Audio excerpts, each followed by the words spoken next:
What's up, everyone? Welcome to the channel, or welcome back. Welcome to, I can't believe I'm saying this number, episode 10 of the DC Universe podcast. Today, I have a lot of cool topics to talk about today, including reliable news. DC Studios confirming that Brainiac is the villain of Man of Tomorrow. Um, Alan Richardson's future in the DC universe. Um, V for Vendetta TV show getting announced at HBO. And also, I want to talk a little bit more about that Jimmy Olsen DC crime show, right? So, yeah. So, let's get started. So, we're going to start off with James Gunn and Variety, I think it was, confirming that Brainiac is the villain of Man of Tomorrow. You guys know I wanted Brainiac for the Superman sequel to be the villain. I'm very stoked about this because we've never got Brainiac on a movie budget before. We've gotten him in animated movies and we've gotten him in TV shows. I haven't personally seen Krypton yet. I might actually watch that to see a version of like Brainiac. Version of Brainiac on TV. But, like, I'm excited for this because Brainiac, here's the thing about Brainiac, dude. You could do him in a one and done type way where he's just a villain for one movie. But if I was James Gunn, I would make Brainiac an overarching villain. Like, Superman and Lex stop him, but then he comes back and is stronger and stuff like that. Like, Brainiac was one of the main villains of the Scott Snyder Justice League run, and that's what Scott Snyder did. He made Brainiac like an overarching villain and stuff like that. And Brainiac is a perfect like foil to both Superman and Lex, because Clark and Lex, because he challenges Lex's intellect, but he also challenges like Clark's heritage. Because what I think they're going to do is they're going to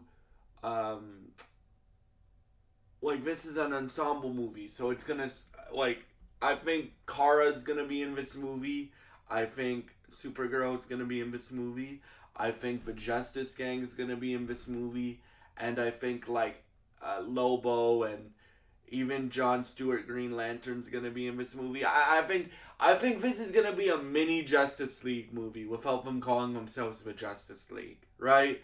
Like, kind of like the first Superman was, where Superman was still the main character. Superman and Lex was the main villain, but like in this movie, like I'm thinking it's gonna have like a dual protagonist kind of role, because you have like the marketing of this movie so far is Lex and Superman together, right? So I think they're both going to be protagonists, right? And and like, why Brainiac excites me is because it challenges Lex's intellect, right? Because Brainiac is like a fifth level intelligence, right, and then it also, if they do the origin that I think they're gonna do, which we'll talk about in a minute with Brainiac, right? I think it's also gonna challenge Clark's heritage a bit, right? With Kryptonian AI and stuff like that. Could be wrong about that. Like, they said Salvation will be a big part of the DC universe going forward, which you could say that Brainiac runs Salvation, and like everybody that, by the time Man of Tomorrow happens, everybody that's on Salvation is basically possessed by Brainiac. You could say that, and that would be cool. But what I would like to see them do is, I would like to see them use Salvation, obviously, but I would also like to see them like I think Brainiac could appear either in Lanterns or Supergirl. The reason I say that is because Brainiac's a space-based villain. So, like, obviously the Lanterns know what Kolu is, and that's the planet that Brainiac is from. If they do that origin, so he could appear in Lanterns, or the origin that I'm hoping they do more because it would affect like Clark and Kara more. Is Brainiac. One of the origins that they do for Brainiac is he was a Kryptonian AI that got corrupted and basically turned evil and basically wants to capture all Kryptonians and like he shrinks Argo City where part of Supergirl is taking place, hopefully, and then he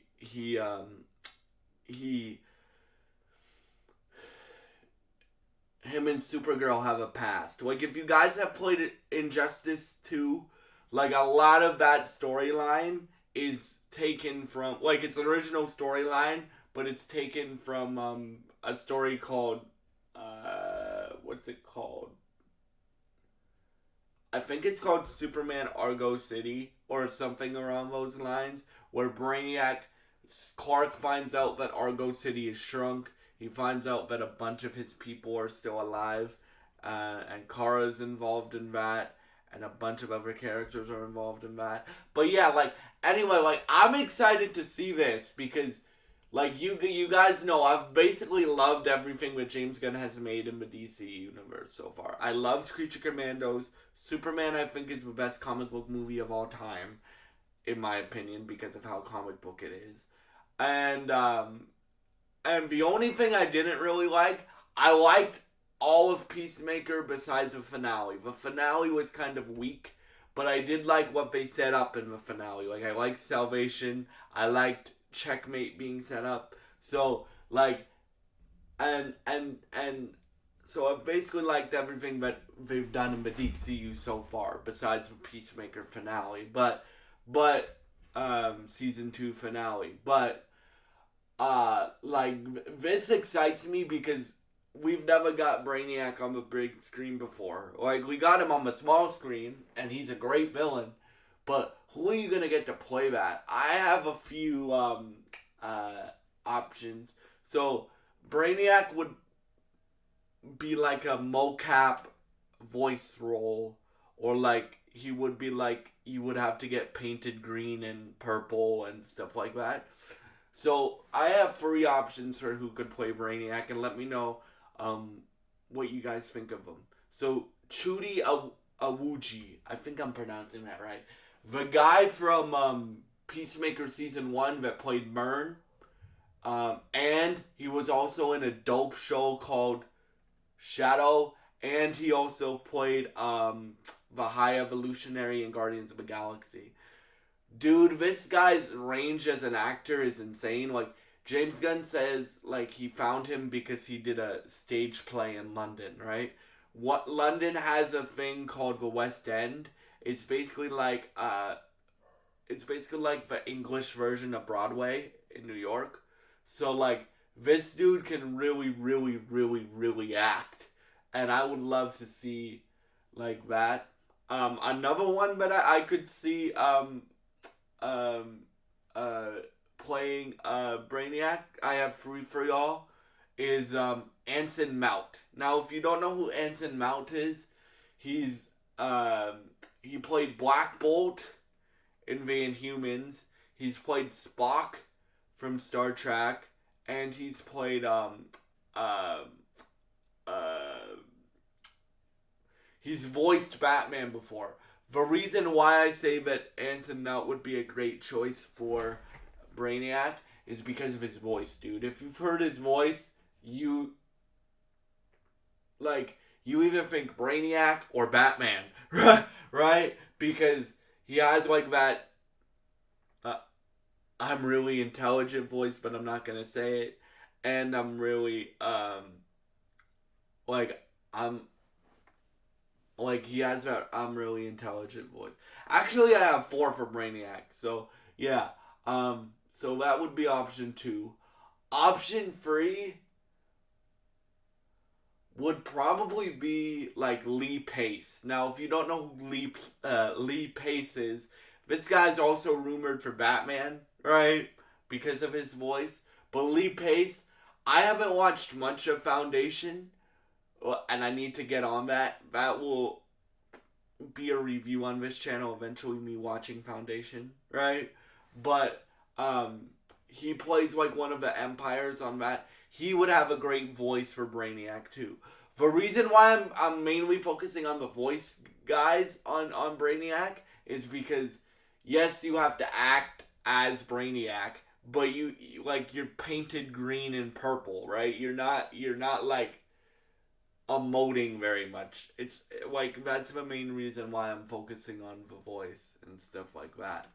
Another one that I could see is Zachary Quinto. Now, Zachary Quinto, you've seen him in a bunch of things. Like he voiced Lex Luthor in animation form in the Tomorrowverse, the same universe where Jensen Ackles voiced Batman, and that's well, I'm not gonna say that's the main reason that I want him as Batman, but he like that those castings were really good for the Tomorrowverse for who voices the characters, because you had Darren Criss as Superman, you had Alexandra Daddario as Lois Lane, you had Zachary Quinto as Lex, you had uh, what's the dude's name? Brian Hurst as Lobo. You had and you had Jensen Ackles as Batman, right? And Zachary Quinto, I think, would be a great job, do a great job as Brainiac in James Gunn's DCU because his voice, dude. Like again, with Brainiac, for me, it's mainly about the voice of the character, right? Because again, you have to act and you have to have acting skills. I'm not saying you don't have to have acting skills to play Brainiac. You do, but you like it's mainly the voice and stuff like that you have to nail for Brainiac, in my opinion. So yeah, like I think those four would do a great job as Brainiac. And yeah, what do you guys think about Brainiac being confirmed for the villain of Man of Tomorrow? Please leave your thoughts in the comments below. And on to the next topic. So, we're going to talk about V for Vendetta getting a TV show. I love this. I love this. So, if you don't know what V for Vendetta is, there was a movie in like '04 or '05 with Natalie Portman. It's the role that she shaved her head for, right? And V for Vendetta is a story about this guy named V, in the movie played by Henry Weaving, or Hugo Weaving, sorry, and he's a vigilante, and it takes place in like London, and like it would be an out like this show is probably an Elseworld story. Just letting you guys know, because like Batman and Superman and Supergirl and all the other heroes don't appear in it. It's a DC comic book, but it's an Elseworld story, like the Batman or the Penguin, right? So I would assume that it's the Elseworld story, an Elseworld story for DC Studios, but for telling in the HBO Max show. Could be wrong, but that's what I think. I think this is a great idea because V for Vendetta is a very complex, very good, but very complex, interesting story that you can weave, right? Like, it's very political, like political thriller-esque. It's very, even though they did an HBO show on this, it's very Watchmen type-esque, right? Like, for me, I think this is a great idea. In terms of casting and stuff, I have no idea, right? Who could play the characters in this, because it literally just got announced, guys. So yeah, that. What do you guys think about a V for Vendetta show getting announced? And please leave your thoughts in the comments on that one as well. And yeah, next topic. We're gonna do the TV show stuff back to back. So I did a video on this, but uh, DC Crime, the Jimmy Olsen TV show. I've only gotten more excited for this show. I know some people aren't, but like, dude, it's just more world building. Like the main villain in this is Gorilla Grodd. Even if they don't show Flash, they can world build Flash. They can world build whoever's gonna be Flash. If it's Wally or Barry, right? They can world build that. They can also introduce other villains that haven't been introduced in the DCU yet. And they can also flesh out the characters in the Daily Planet. Like, you cast some great people as your Daily Planet reporters, right? Like, right? And obviously, like, it's gonna be a high budget series if you're planning to do Gorilla Grodd as your first villain. So you could have like Clark appear for an episode, or David Cornswet appear for an episode. You could have like Rachel Brosnahan appear for an episode. You could have like Wendell Pierce and Cat Grant and Steve Lombard and Shroop come in, and they could be like the series regulars along with Jimmy, right? The only thing is, dude, if they don't have like a hero come in to stop Grodd or whatever villains they're stopping during, like, you need to find very creative ways on how to do that, because Jimmy doesn't have powers, right? And like, there's no way in hell that Jimmy Olsen can stop Gorilla Grodd, right? The only like 3 human characters that could probably do that but don't have powers.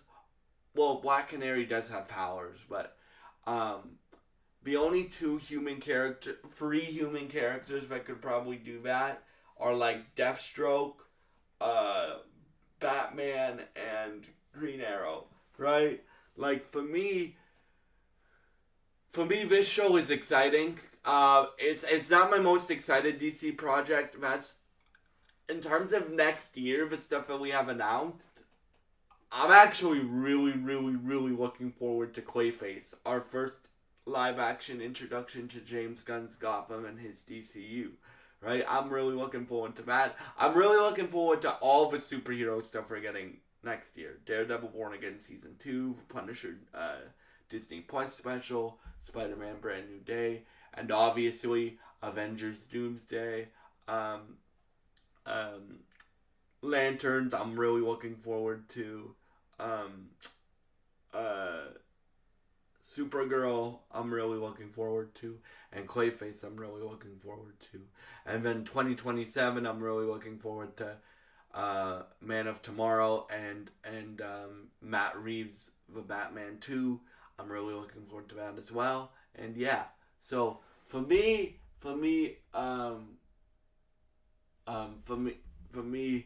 that's all the TV stuff out of the way. Now, and what do you guys think about this Jimmy Olsen show in the comments below? Now, I'm going to end with talking about Alan Ritchson, talking about his future with DC. So, if you guys have been following along with this series, which, again, guys, this is one of my favorite series that I get to do for y'all every single week.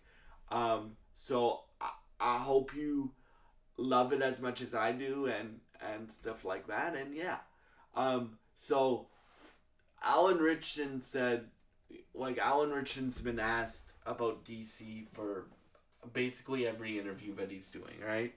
And he just came out with a new movie, Playdate, so that's where we're getting this from.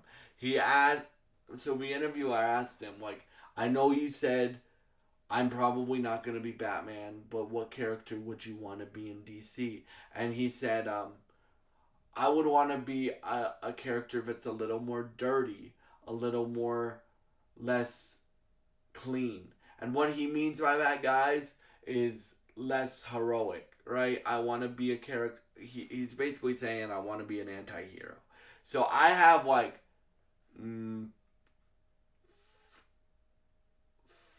three options that would be perfect for him and his acting ability. So option number one, even though this one sounds kind of basic, is Deathstroke, right? If you can't have him as Batman, right, or you don't want him as Batman, right, Deathstroke would be the next best thing. Right, Deathstroke, like, like, Deathstroke's considered, like, sometimes he's considered a villain, sometimes he's considered an anti-hero, right? Like, and, like, Alan hasn't played, like, I get what Alan's saying, because all the roles that he's known for, Hawk, from Titans, Reacher, the character that he plays in Playdate, right? They're all, like, good guys, right? And stuff like that. Deathstroke, he can be a good guy, but he could also be a bad guy, right? And can you just imagine Deathstroke versus whoever James Gunn gets Alan Ritchson as Deathstroke? Actually, I have four for Alan. I have one straight villain, and then the other like three are like more anti-heroes, and then one is like still a hero, but he still goes through a lot of shit. So, um, um, can you imagine like Alan Ritchson as Deathstroke versus whoever James Gunn gets to play Nightwing? Mm-hmm. That would be dope. Or can you imagine uh, Alan Ritchson as Deathstroke versus whoever he gets to play Batman? Mm-hmm. So yeah, guys, like that's my pitch for Deathstroke. I think he would do a great job. I think with him as Deathstroke, you have a great future with Deathstroke as well. Cause look at the dude's physique, right? So yeah, like, and I could believe him as Deathstroke too, and it would fit the hey, I don't want to play a straight good guy, right? Right? Like, yes, I wanted Batman, but James Gunn said, hey, I don't think you're a fit for my Batman, right? Um, but yeah, like for me, I think Alan would be a great Deathstroke. Um, Another character that I could see him play. Now this is a deep cut, so I'm gonna have to explain to some of y'all who this character is. But um, Azrael. Now, if you don't know who Azrael is the person that becomes Batman in the Nightfall storyline. Um, and Nightfall is the storyline where Batman's back gets broken by Bane. It's what like I know they didn't have Azrael in The Dark Knight Rises, but basically that storyline where Bruce gets his back broken, right, is taken from this storyline. So in the comic book, Azrael takes over as Batman, but Azrael is a more savage, more, like he'll kill people and mutilate people Batman, right? He doesn't have Batman's no kill rule, right? He's very um he's very stabby and stuff like that. So what happens is Bruce has to nurse himself back to health and come back and take down Azrael, and then depending on what they want to do, Azrael could become a member of the Bat family, or he could join the Order. Well, he could go after the Order of Saint Dumas. He could join the Bat family and become a member of the Bat family. So yeah, I think Alan would be a great Azrael, because Azrael is a good person, but he's also a little. He also struggles with a lot of mental health issues, right? He's not a good. He wants to be good, right? But even with him, he's not a straight good character. Like, he does kill people. He does brutally beat them, and I mean brutally beat them. He uses guns, right? Like I love Arkham Knight, But that version of Batman, that version of Azrael, I mean, that wasn't like comic book Azrael. Comic book Azrael does study Batman's moves and his tactics, but he also does kill people, right?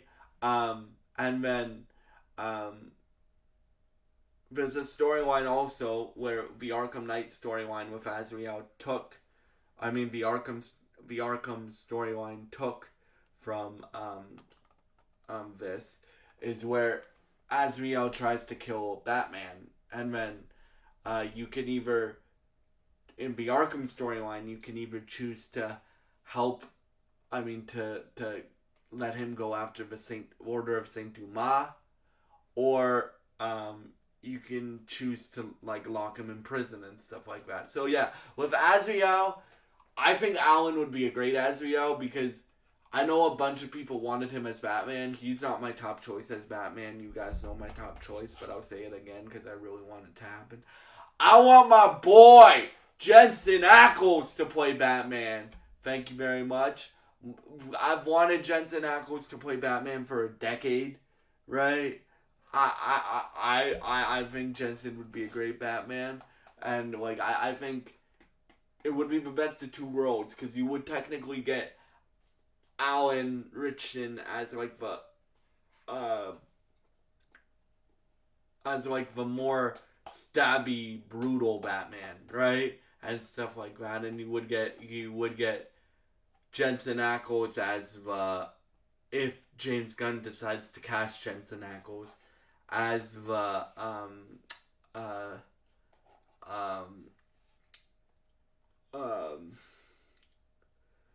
as the more heroic Batman. But can still beat people's ass, but he doesn't kill, right? Azrael kills, and if they were to ever do Azrael, I think Alan would be great for that. Another character from the Nightfall storyline, Bane. Bane and Alan Richardson, bruh. Do you see Alan Richardson? Right? He would be a great Bane. Like, he wouldn't even need to bulk up, bro. Right? He already looks like Bane. Minus the Titan tubes on his back. But he already looks like Bane. Right? Like, and with Bane, like, that would be a straight, like, villain role, right? For Alan, right? It wouldn't be like an anti-hero. It would be a villain through and through, right? Because, like, and I think with Alan, too, like, you can believe he could beat up Batman, but you also need somebody that can play the smart side of Bane. Because that's how, like, it's not because of Bane's brute force that he beats Batman. It's because of his smarts that he beats Batman and breaks his back, right? Basically, if you don't know the Nightfall storyline, so I told you the part that happens after Batman got his back broken, but I didn't tell you the part before. So the part that happens before is Bane causes a prison breakout, and like Bruce has to go and stop all these villains, and then after Bruce stops all these villains and he's tired and he's weak, Bane comes in, breaks his back, and then Bruce has to stop Bane once he takes the mantle back from Azrael. So yeah, like, I really do think that Alan would be a great Bane, because one, it would be a villain, which Alan hasn't played before, at least I don't think. And two, I think Alan would do a great job as Bane. And then my fourth pick is Wildcat. Now, if you don't know who Wildcat is, Wildcat is like the best. Well, no, Batman's the best. He's like one of the best fighters in the DC universe. Wildcat used to be a boxer. Now, you could do Wildcat two different ways. So, the way that I would put, well, actually, I'll tell you the way that you could do him that I hope they don't do, is you could make him a Justice Society character, right? Like a Justice League character in the 60s. Or the way that I want you to do it, if you do Wildcat, is if you make Wildcat was one of Bruce Wayne's teachers, right? But Wildcat, his power is he has 9 lives like a cat, right? And he's a really good fighter, like really good boxing fighter, right? Like that's his specialty, right? So yeah, for me, I think Alan would be a great Wildcat. It's a role that we haven't seen him play before. Either way that you play him, I would just prefer that you do it like the way that he trained Black Canary and Batman. So I would prefer that way. But no matter what way you do it, I think Alan would be a great Wildcat. So yeah, guys, that is episode 10 of the DC Universe podcast. Again, I'm sorry for this video being a little late, and thank you so much for all your support, and I hope you have a great day. Oh yes, guys, and I am getting my new phone today. This is my new phone case for my phone. Mouse is my favorite case brand, so I got the new mouse case for the iPhone 17 Pro Max. I'm getting my new phone today, so you guys might get a freestyle later that I upload to test out the cameras on my new phone. Like there's 2 ways that I record for y'all. I record like this, where it's like at my computer with my computer camera and like my YouTube setup and with my YouTube camera, or I record for you on my phone. So you guys might get a